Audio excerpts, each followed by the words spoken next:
As many of you know, discrimination against LGBTQ individuals has risen to an alarming number in the United States.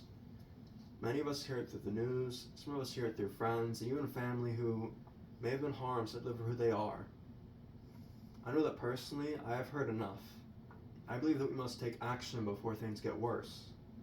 I believe that through making our communities more affirming, creating more representation in the media, and advocating for affirming legislation, and educating our friends and family, that we can significantly reduce discrimination against LGBTQ people in our nation.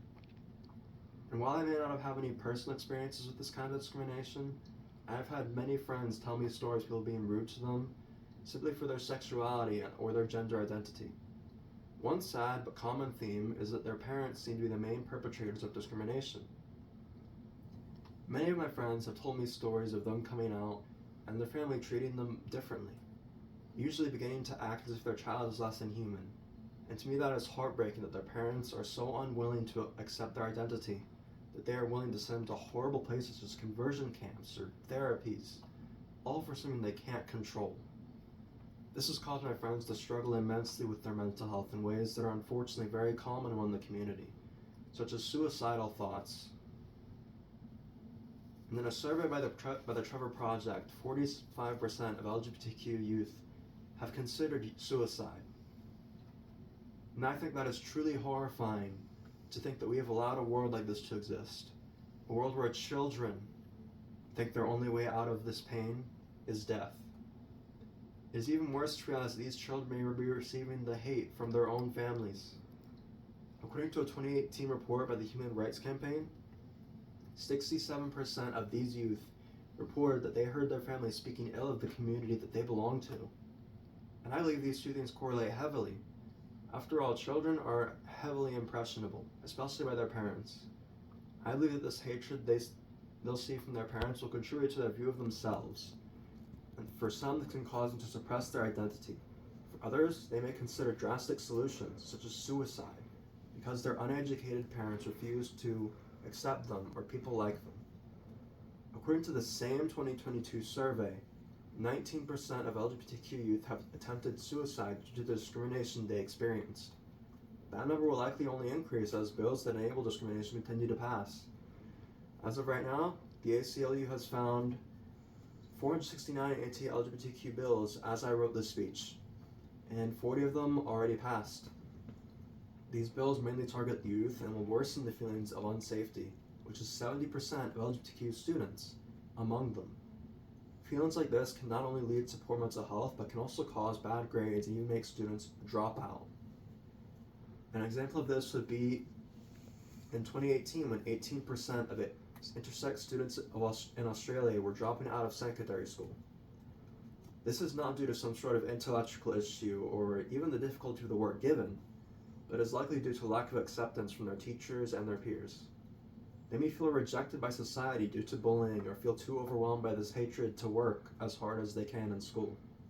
They begin to feel unsafe, fearing being physically attacked because they feel that they are wrong for existing, because they are told they are wrong for existing and for loving who they wish and for expressing their identity. The CDC even reports that trans youth especially feel excluded in school and at home, which results in these feelings about their expression, all because of ignorance. I believe that the solution to this is quite simple. We must be more affirming to those who identify as LGBTQ. We can do this as individuals by trying to talk to those in our community. Find ways to make whatever area you live in more inclusive and feel safer to people. The survey done by the Trevor Project has shown that the suicide rate is only 8% in spaces like these, in comparison to unaccepting spaces causing a 21% suicide rate. That is a huge difference.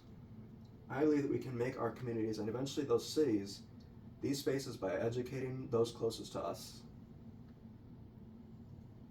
Through education, we can help each other create these wholesome spaces for LGBTQ people.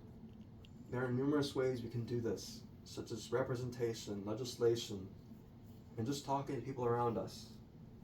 The Trevor Project reports that 89% of LGBTQ youth say that seeing representation in TV made them feel validated.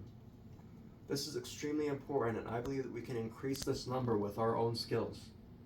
Those with skills in art and writing can make this world a safer place by creating representation, which could help normalize the presence of LGBTQ people in our society.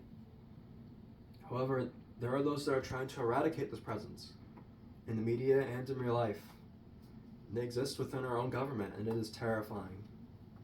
When I started doing research on this project in February, the ACLU listed 327 anti-LGBTQ bills being introduced, with only 4 passing.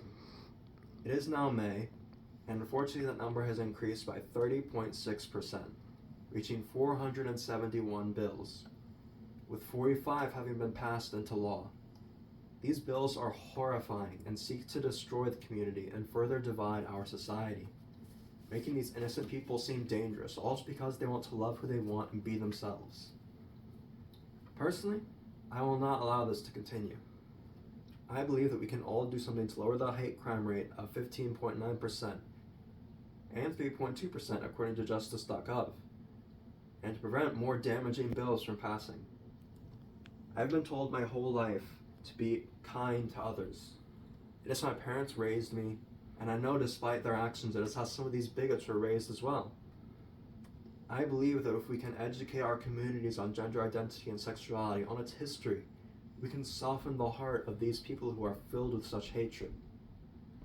I believe that hatred comes from ignorance, and perhaps these people were to directly learn about the LGBTQ community and the people within it, their hearts may soften. I think that representation will help with this as well. Seeing LGBTQ people in the media just living their lives, being heroes, and being inspirations to their friends and their family could help normalize these things for these bigots. I believe that we must do everything in our power to prevent discrimination against LGBTQ people to continue to worsen.